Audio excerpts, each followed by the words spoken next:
আজকে মানুষের জন্য সবচেয়ে বিপজ্জনক, সবচেয়ে ক্ষতিকারক, সবচেয়ে অকল্যাণকামী প্রতিবেশী। মানুষ দূরের মানুষের দ্বারা ক্ষতিগ্রস্ত হচ্ছে না, মানুষ দূরের মানুষকে ভয় পাচ্ছে না, মানুষ সবচেয়ে বেশি ভয় পাচ্ছে তার প্রতিবেশীর কাছে। কেন? প্রতিবেশী একজন প্রতিবেশীর বিভিন্ন বিষয় সম্পর্কে জানে, আর প্রতিবেশী মানুষের প্রতি অর্থাৎ তার প্রতিবেশীর প্রতি হিংসা করে এবং তার ক্ষতি করার চেষ্টা করে। অথচ একজন মানুষের সুখী হওয়ার জন্য কিছু গুরুত্বপূর্ণ উপাদান আছে। তার একটা গুরুত্বপূর্ণ উপাদান হচ্ছে ভালো প্রতিবেশী।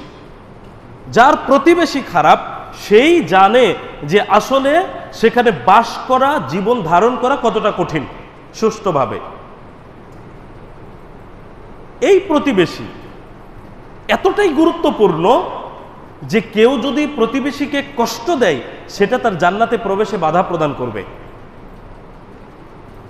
রাসূলুল্লাহ সাল্লাল্লাহু আলাইহি ওয়াসাল্লাম বলছেন, সহিহ মুসলিম ৭৬ নম্বর হাদিস, লা ইয়াদখুলুল জান্নাতা মান লা ইয়ামানু জারুহু বাওয়াইহ, যে ব্যক্তির অনিষ্ট বা ক্ষতি থেকে প্রতিবেশী নিরাপদে না থাকে সে জান্নাতে প্রবেশ করবে না। আমরা যদি এটা লক্ষ্য করি আমাদের হাতে আমাদের প্রতিবেশী কতটা নিরাপদ বা আমাদের প্রতিবেশীর দ্বারা আমরা কতটা নিরাপদ, তাহলেই আমরা এটা উপলব্ধি করতে পারি। প্রতিবেশী এতটা গুরুত্বপূর্ণ যে রাসূলুল্লাহ সাল্লাল্লাহু আলাইহি ওয়াসাল্লাম প্রতিবেশী সম্পর্কে অনেক বেশি বলতেন। অনেক সময় সাহাবীরা মনে করতেন যে মনে হয় সম্পদের ওয়ারিস বানায় দিবে, অধিকারী বানায় দিবে। প্রতিবেশীর ব্যাপারে এত গুরুত্ব দেওয়া হতো। অথচ আমরা সালাত আদায় করছি, সিয়াম পালন করছি, মুখে বড় দাড়ি আছে অথবা পর্দাপশিদা পালন করছে, এরপরেও দেখা যাচ্ছে যে এই মানুষগুলোর সাথেই প্রতিবেশীর সমস্যা, অথবা দেখা যাচ্ছে লেবাস ধারণ করেই আমরা প্রতিবেশীকে কষ্ট দিচ্ছি, অথবা প্রতিবেশী আমাদেরকে সে কষ্ট দিচ্ছে। আজকে এই হলো আমাদের অবস্থা। অথচ সালাত সিয়াম ঠিকই আছে আমাদের। দেখুন, বাইহাকি ৯৫৪৬ নম্বর হাদিস, মিশকাতে ৪৯৯২ নম্বর হাদিসে উল্লেখ করা হয়েছে, জনৈক ব্যক্তি রাসূলুল্লাহ সাল্লাল্লাহু আলাইহি ওয়াসাল্লামকে বলল, হে আল্লাহর রাসূল সাল্লাল্লাহু আলাইহি ওয়াসাল্লাম, ইন্না ফুলানাতান তুযকারু মিন কাসরাতি সালাতিহা ওয়া সিয়ামিহা ওয়া সাদাকাতিহা গায়রা আন্নাহা তুযি জিরানহা বিলিসানিহা।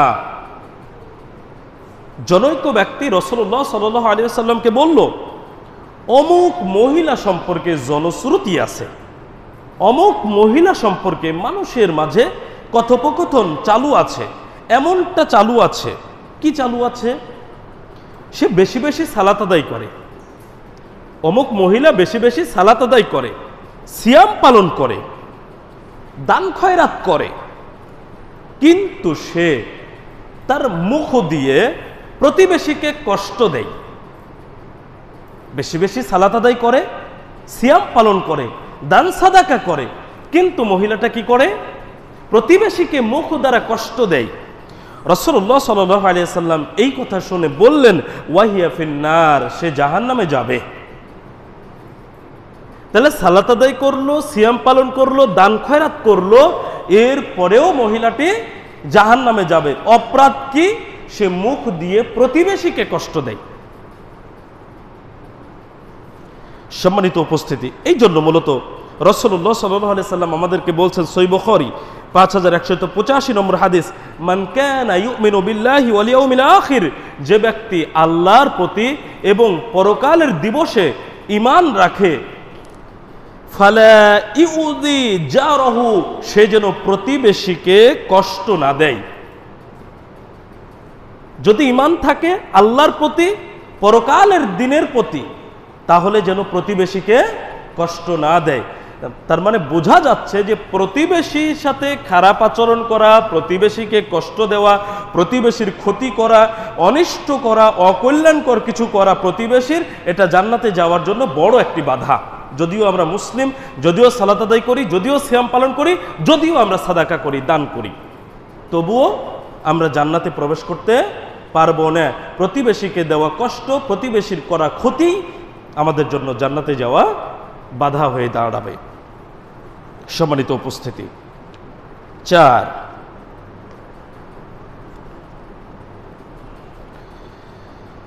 খোটা দানকারী, মদ পানকারী এবং পিতামাতার অবাধ্য ব্যক্তি জান্নাতে প্রবেশ করবে না। উপকার করে যখন কোনো মানুষ খোটা প্রদান করে তখন আর উপকারিতা থাকে না। আবার পিতামাতার অবাধ্য চলা, এটার একটা গুরুত্বপূর্ণ বিষয় হচ্ছে, যদি পিতামাতা নিজেরা মুশরিক হয়, অমুসলিম হয়, আমাকেও কি সেখানে থাকতে হবে বুদ্ধিজ্ঞান হওয়ার পরেও? বা তাদের মতো চলতে হবে, তাদের কথা শুনতে হবে? কোন একটা পাপ কর্মের কথা বলছে, কোনো একটা অন্যায়ের কথা বলছে, তাহলে কি সন্তানকে সেটা মানতে হবে? না, সেটা মানতে হবে না। আল্লাহর অবাধ্যতায় পৃথিবীর কোনো আনুগত্য চলবে না। যেখানে আল্লাহর অবাধ্যতা হয় সেখানে কারো নির্দেশ মানার সুযোগ নাই। তাহলে বৈধ কাজে, ভালো কাজে, ইসলাম বিরোধী নয় এমন কাজে যদি কোনো সন্তান পিতামাতার অবাধ্য হয় তাহলে তার জন্য জান্নাতে প্রবেশ করা যাবে না, সে পারবে না জান্নাতে প্রবেশ করতে। আর মদ পান, এটা মানুষের জন্য একটা বড় গুনাহের কাজ, যেটা হারাম করা হয়েছে।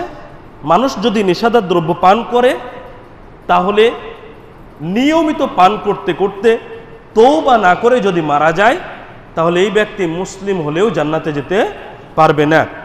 রাসূলুল্লাহ সাল্লাল্লাহু আলাইহি ওয়াসাল্লাম বলছেন, সুনান আন-নাসাই 5672 নম্বর হাদিস, লা ইয়াদখুলুল জান্নাতা মান্নানুন ওয়ালা আকুন ওয়ালা মুদমিনু খামর। উপকার করে খোটা দানকারী, পিতামাতার অবাধ্য ব্যক্তি আর মদ পানকারী ব্যক্তি জান্নাতে প্রবেশ করবে না। সুতরাং এই ধরনের বিষয় যদি কোনো মুসলিমের মধ্যে থেকে থাকে তাহলে সে মুসলিম হওয়ার পরেও জাহান্নামে চলে যাবে, জান্নাতে ঢোকার সুযোগ পাবে না। 5,